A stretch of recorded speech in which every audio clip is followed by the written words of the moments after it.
오늘은 종교개혁 주일로 지켜요. 내일 10월 31일이 종교개혁 주일입니다. 종교개혁일입니다. 마틴 루터가 1517년 비텐베르크 성당에 195개 그 반막문을 붙여서 시작된 개혁입니다.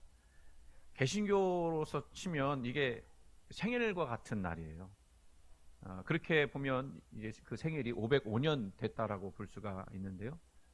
근데요, 이 10월 31일을 지금 세상에서는 무슨 날로 지키냐면 할로윈 데이로 지키는 거예요. 할로윈 데이. 할로윈 데이가 뭔지 아세요? 뭐 켈트족에서 시작됐다고 그러는데 이방 족속이고 우상 숭배하는 족속인데 그 족속에 시작됐다고 하는데 죽음의 신에게 제사하는 날이에요. 죽음의 신에게 제사하는 날이라고요. 거기 성년들이 그것도 모르고 그게 좋다고 막 하니까 거기 다 몰려들었다가 지금 그런 사고가 난 거 아니에요? 아마 모르긴 몰라도 거기에는 교회 다니는 아이들도 있을지도 모르겠어요. 근데 제가 그 생각하니까 무슨 생각이 드냐면 교회에서 그 아이들에게 이 할로윈데이 이거는 이방인들이 지키는 거고 예수 안 믿는 사람들이나 지키는 거다 알려줬다고 하면 그거 제대로 가르쳐줬다고 한다면 그 아이들 거기서 죽지 않지 않았을까 이런 생각도 드는 거예요. 이런 날에 우리가 지금 이런 사고를 겪고 있는 날에 종교개혁주의를 지금 맞이하고 생각하고자 합니다. 교회가 갱신되어야 하거든요. 교회가 세상의 그 물결 앞에 속절없이 무너지는 모습이 아니라 세상을 이겨내고 교회가 좀 제대로 했다면 이런 할로윈데이 같은 거 그게 이렇게 크게 뭐 무슨 축제처럼 되지 않지 않았을까. 저도 회개해요. 그거 뭐 문화지 뭐 그게 진짜로 죽은 자를 뭐 이렇게 제사하는 거 아니지 않냐 이런 생각도 들 수가 있거든요. 근데 우리는 영적인 존재이기 때문에 그런 그 악한 영들의 역사 가운데 우리가 이렇게 흔들릴 수 있단 말이에요. 그러니까 정신을 똑바로 차리고 깨어서 기도하지 않으면 안 되는 때라고 생각을 합니다. 이런 때 우리는 어떤 교회가 되어야 할까? 그리고 어떻게 하나님 기뻐하시는 교회가 되어야 할까라고 하는 질문을 좀 드려봤으면 좋겠어요. 그 해답 중에 한 가지가 뭐냐면요. 교회의 원형인 초대교회로 돌아가자. 초대교회 때 그 믿었던 그 신앙을 우리가 지키자. 근데 그 의도와 시도는 매우 좋죠. 그런데 초대교회의 그 모습으로 지금 현대교회가 그냥 마냥 돌아갈 수 있을까? 지금 보잖아요. 할로윈데이, 이 세상 문화가 깊숙하게 세상 가운데 뿌리를 내려서 그 애들이 거기서 10만 명이나 모였대요. 10만 명이나 모여서 또 뉴스 잠깐 봤더니요. 이게 사고가 이게 늦게 난 게 지금 희한하다는 거예요. 났어도 벌써 났어야 하는데 지금 일어났다는 거예요. 그러니까 일어날 사건이 일어났다 그런 얘기를 하더라고요. 거기에 사람들이 몰려든 거예요. 쾌락을 위해서, 자기 정욕을 위해서. 그런 상황에서 우리가 그 초대교회로 돌아가겠다? 이게 어떻게 보면 그림을 보는 것처럼, 그림의 떡을 보는 것처럼 그렇게 생각되어지는 상황이기도 해요. 지금 상황과 환경이 우리가 살아가는 그 모습들이 그때하고는 너무 다르기 때문에 그렇죠. 특별히 지금 코로나 시대를 지나고 있는 거 아닙니까? 그 청년들이요, 그 학생들이 코로나 끝났다, 이제 마스크 안 써도 된다 그러니까 마스크 안 쓰고 몰려든 거 아니에요. 언제 끝날지 가늠하기 어려웠던 전염병이 이제 끝을 맺어 가고 있다고 하니까 참 다행이긴 한데 그 와중에 교회들은 많이 무너졌어요. 여러분 뭐 데이터로 나온 것이긴 하지만 지금 뭐 한국 교회가 코로나 이후에 문 닫은 교회들이 수도 없이 많거든요. 여러모로 어려워졌어요. 그 전염병의 원흉을 막 교회로 두기도 하고 그렇지 않습니까? 여러분 10년 뒤, 20년 뒤를 생각해 보면 우리 교회 어떤 교회일까? 지난주 수요일에 우리 박 전사님이 아버지 교회 얘기하면서 해화교회도 그럴 수 있다라는 얘기를 하는데요. 전도사님이라 참 편하게 얘기한다. 담임 목사는 그런 얘기도 하면은 또 안 될 것 같아서 안 하고 있는데 그래서 그게 그냥 나오는 얘기가 아니고요. 지금 교회를 연구하는 전문가들이 다들 한 목소리로 교회를 보고 위기라고 얘기를 하지 않습니까? 뭐 그게 교회 잘못도 있을 수 있겠지만 시기적으로 그렇잖아요. 인구 절벽 이런 것도 있잖아요. 그리고 젊은이들 교회를 있던 젊은이도 떠나가는 상황. 거기 보니까요. 뭐 때문에 그러냐 했더니 목회자가 중심이더라고. 목회자가 언행일치가 안 된다는 거예요. 목회자의 설교가 듣기 싫어서 나간다는 거예요. 뭐 그런 얘기 들으니까 제 책임이 참 많아지는 것 같아요. 그런 얘기를 들을 때마다 마음이 서늘해져요. 솔직히 말씀드리면 지금 저는요 밤잠 못 자요. 그런 생각하면 염려가 돼요. 어떻게 풀어가야 할까? 그러면서 생각하는 것이 핍박이 심했던 그 초대교회는 그런 핍박 속에서 어떻게 그들의 신앙을 지켜나갔고 그 복음을 전파했을까? 우리는 그 초대교회 모습을 배워야 되지 않겠습니까? 오늘 본문은요, 불편했던 저의 마음이, 교회를 향한 저의 마음이 불편했는데 하나님이 그런 마음을 아셨는지 그 말씀을 보게 하시더라고요. 사도행전을 통독하면서 내용 한번 보실까요? 오늘 본문 내용은요, 사도들이 복음을 전하다가 사내들인 공회에 끌려오게 되었다는 겁니다. 사내들이는 지금으로 말하면 국회를 말해요. 거기에 끌려 나왔습니다. 죽음의 위협 앞에서도 그들은 흔들리지 않고 뭐라고 선포했느냐면, 너희가 십자가에 매달아 죽인 예수를 하나님이 살리셨고 이스라엘의 회개와 죄 사함을 주시려고 그분이 임금과 주가 되어 다시 부활하셨다라고 담대하게 선포를 해요. 거기에 모였던 대제사장, 공회원, 그리고 원로들이 이 말을 듣고는요, 말씀 보니까 사도들을 없이하려고 했다 그랬습니다. 없이하려고 했다는 말은 죽이려 했다는 말이죠. 이 죽음이 임박한 그때에 한 사람이 등장을 해요. 이 사람이 등장한 건 정말 중요한 순간에 등장한 겁니다. 바로 바리새인 선생 가말리엘이라고 하는 사람이에요. 이 가말리엘이요, 흥분한 그들에게 차분하게 이야기합니다. 어떻게 하려는지 너희들 조심해라. 그러면서 전에 일어났던 폭동의 주동자 두 사람 이야기를 합니다. 드다라고 하는 사람, 또 갈릴리의 유다라고 하는 사람. 36절, 드다라는 사람이 일어나서 스스로 자신을 높이고 자랑해서 400명이 막 따랐지만 결국 그가 죽은 뒤에는 그 따르던 사람들이 다 흩어졌다라는 거예요. 요세푸스의 기록에 의하면 이 사람은 사이비 교주였다라고 이야기합니다. 마술사였어요. 어느 날 많은 사람을 요단강에 불러놓고 강이 갈라지게 하겠다, 무리를 건너게 해주겠다 허풍을 떨다가 결국 처형당했다고 그럽니다. 또 갈릴리 유다의 이야기도 요세푸스 그 역사책에 기록이 되어 있는데요, 주 6년 유다가 일어나 하나님 백성은 오직 하나님께 제물을 바칠 것이지 이방 통치자에게 바칠 수 없다고 반란을 일으켰어요. 사람들이 많이 따랐습니다. 그런데 그 유다가 처형되니까 역시 따르던 사람들이 다 흩어졌다라는 거예요. 가말리엘이 이 두 사람의 예를 들면서 아주 중요한 말을 하지. 오늘 설교의 아주 핵심 본문입니다. 38절부터 39절까지. 이제 내가 너희에게 말하노니 이 사람들을 상관하지 말고 버려두라. 이 사상과 이 소행이 사람으로부터 났으면 무너질 것이요. 39절 같이 읽습니다. 만일 하나님께로부터 났으면 너희가 그들을 무너뜨릴 수 없겠고 도리어 하나님을 대적하는 자가 될까 하노라 하니. 아멘. 핵심적인 내용이 뭐예요? 지금 사도들이 주장하는 거, 예수라고 하는 그 사람이 메시아인지 아닌지는 자기는 모르겠지만 만약 그 예수라는 사람이 사람으로부터 났으면 이 따르던 사람들은 다 흩어지고 말 것이지만 이 예수라는 사람이 정말 하나님께로부터 났다 그러면 무너지지도 않을 거고 무너뜨릴 수도 없고, 그리고 우리가 그렇게 그를 대적하면 결국 하나님 대적하는 것이다.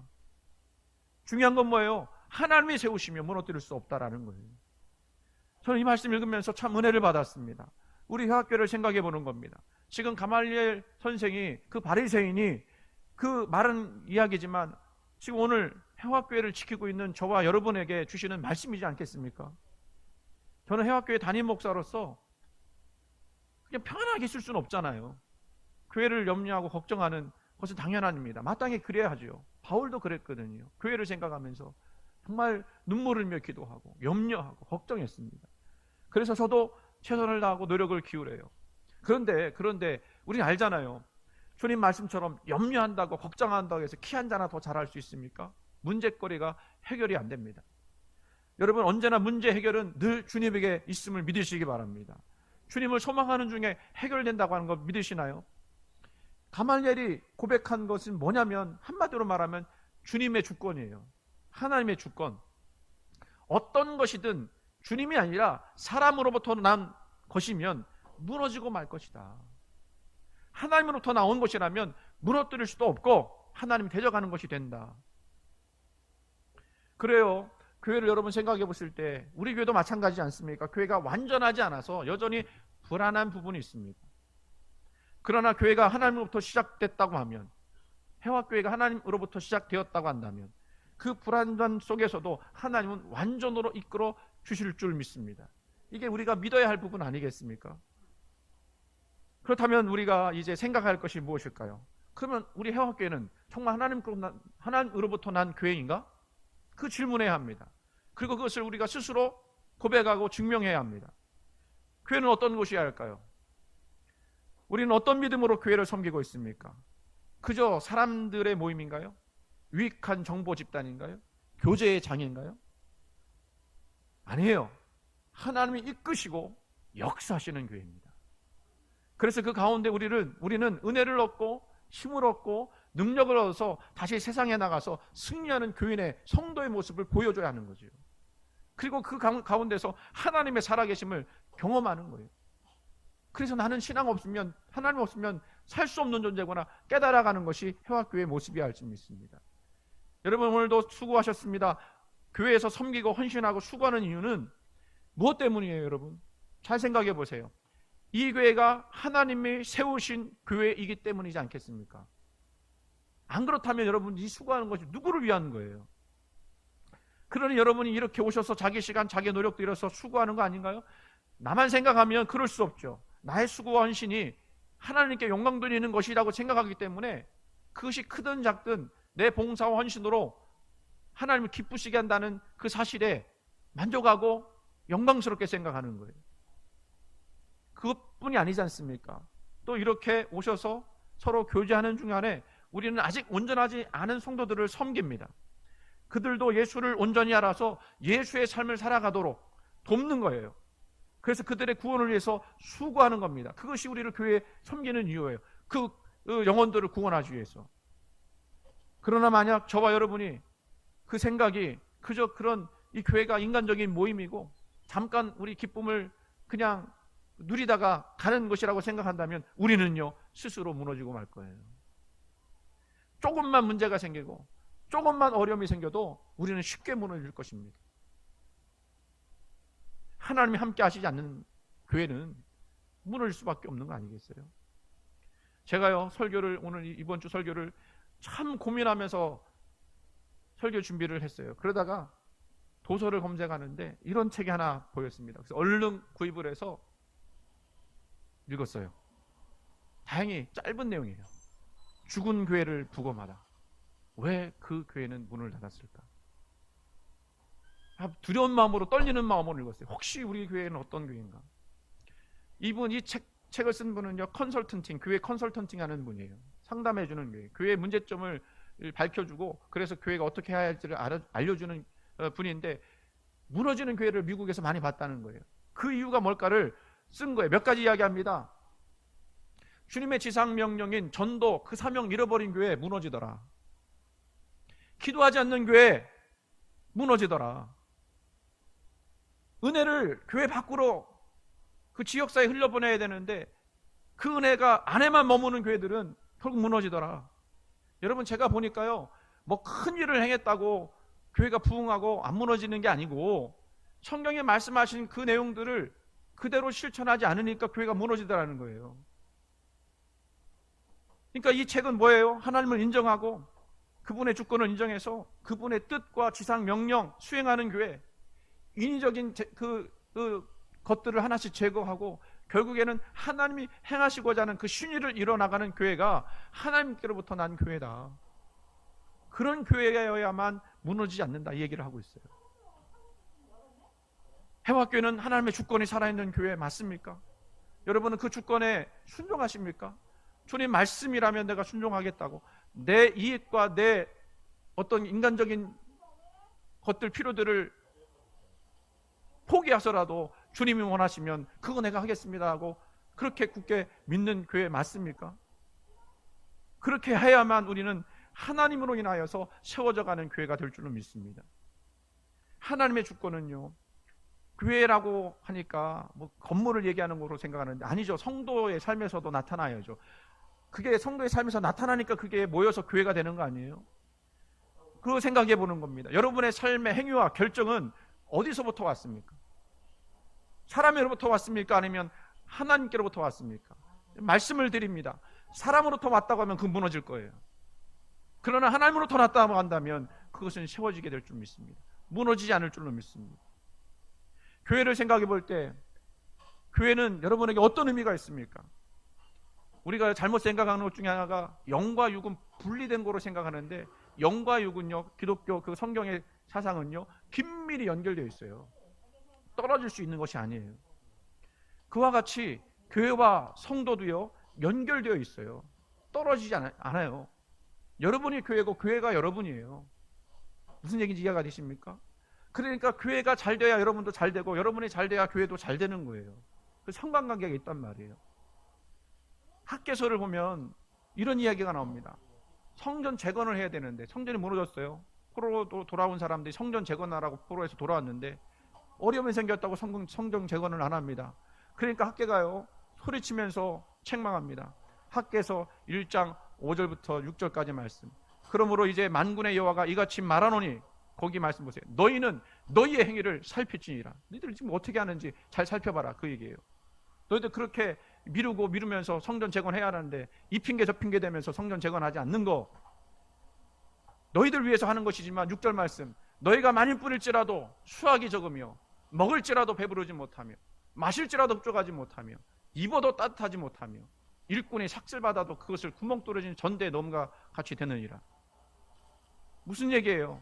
너희들을 위해서 뭔가 해야만 될 거라고 먼저 너희들을 위해서 한다마는, 근데 너희들의 수고와 열심이 결국 남는 게 뭐가 있겠느냐? 하나님이 함께 하지 않는데, 하나님의 일을 먼저 도모하지 않는데, 너희들 이런저런 이유로 너희들 먼저 생각하면서 하나님 생각하지 않는 거, 그렇게 하면 너희들 배부르고 흡족하고 따뜻할 것 같으냐? 아니다. 니들 삶 구멍 뚫린 전대 같을 거다. 여러분 잘 생각하세요. 주를 위해서 헌금하는 거 어떤 때는 막 아깝게 여기잖아요. 근데 교회도요, 물질 가지고 움직이는 거예요. 그렇죠? 그러면 11조 드리는 거 어떤 때는 막 아깝게 생각되어져요. 그런데 11조 안 해보세요. 당장은 편한 것 같죠? 11조 안 하면 구멍 뚫린 전대같이 되는 거예요. 제가 이 말씀 드리는 것은 뭐 교회 건축하자고 하는 얘기가 아니에요. 그 얘기 무슨 얘기냐면, 성전은 당시 하나님의 임재의 상징이었단 말이에요. 하나님께 예배하는 장소였단 말이에요. 그러니까 그 성전이 황폐해졌는데도 재건하지 않았다는 것은 하나님 생각하지 않았다는 거예요. 자기들 먼저 챙겼다는 거예요. 하나님 위하는 마음이 없었다는 거예요. 그렇게 했을 때 그걸 먼저 생각하지 않으니, 하나님 먼저 생각하지 않으니 너희들이 아무리 열심히 니들 삶을 꾸려나가려고 애를 써도 결국 남는 거 없더라. 교회가 무너지면 성도도 무너진다는 거 여러분 기억하시기 바랍니다. 그래야만 우리가 아무리 애를 써더라도 남는 것이 하나도 없게 된다는 것이 하나님 말씀이에요. 바로 오늘 가말리엘이 우리에게 알려준 하나님 주권신앙. 만약 여러분이 그저 인간적으로 생각하고 하나님 인정하지 않고 인생을 살아간다면 하나님 세우시는 인생이 아닐 거예요. 그죠? 그래도 하나님 생각하고 하나님 묵상하고 하나님 뜻대로 살려고 애를 써야 하나님이 그 가운데서 세워져 나가는 인생 만들어 주실 거 아니겠습니까? 우리 주님 뭐라고 말씀하셨어요? 너희들 먹고 마시는 것조차도 하나님께 영광을 돌려야 한다. 하나님의 뜻을 쫓는 인생이라면 여러분이 어떤 상황과 휘판 가운데 있을지라도 하나님이 세우시는 인생이 될 줄로 믿습니다. 그러나 그렇지 않는다고 하면 여러분 무너지고 말 거예요. 어떤 목사님의 설교 중에 들은 이야기예요. 뭐 이런 얘기는 참 많이 있어요. 근데 뭐 이런 류의 간증들 많지만 한번 들어보세요. 어떤 성도가 사업을 하다가 뭐 그 성도는 재능도 있고 능력도 있고 사업도 잘 키워냈는데, 근데 그것과는 상관없이 환경이 따라주지 않아서 사업이 어려움이 생겼어요. 너무 어려워서 망하게 되었어요. 그래서 문을 닫고 너무 힘들게 교회에 왔대요. 금요일이었어요. 근데 교회에 갔더니요, 부르는 찬양이 제목이 뭔지 아세요? 하나님은 실수하지 않으신다네. 그 찬양이에요. 부르려고 하니까 죽어도 못 부르겠다는 거예요. 아니, 하나님이 실수하지 않으시는 하나님인데 나에게 왜 이런 일을 주실까? 그것 때문에 너무너무 힘들고 어려웠는데, 그런데 이분이요 그래도 불렀답니다. 불렀대요. 그 고백을 억지로도 했답니다. 눈물 흘면서 불렀대요. 마음이 막 동요가 되는 거죠. 통곡하면서 부른 거죠. 목사님이 나중에 그 얘기 하더라고요. 어떻게 되었을까요? 여러분, 이분이 3년 뒤에 사업이 3배나 더 커졌습니다. 그러는 거예요. 여러분, 이런 얘기 꼭 들으면 꼭 성공했다는 얘기만 집중해요. 그게 아니고요.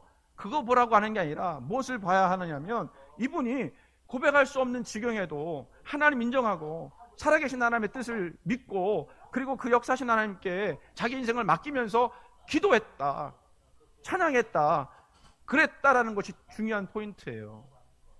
이게 복음의 능력 아닙니까? 우리는 좋으면 하나님 잘 믿어요. 어려우면 하나님 떠나려고 그래요. 여러분, 복음의 능력은 뭔지 아십니까? 우리가 부자가 됐다고 해서 복음의 능력이 되는 게 아니고요. 하나님의 뜻을 믿고 의지하며 일어서는 데 있어요. 그게 고난의 길일 수도 있죠. 그 복음의 능력은 구원하는 능력이고 영육의 강건함을 주는 고백이고, 그런 고백을 우리 인생 가운데서 하게 된다고 하면 하나님이 그를 지키지 않으시겠습니까? 지금 경제가 어려워요. 시대가 어려워요. 정치가 혼란한 가운데 있어요.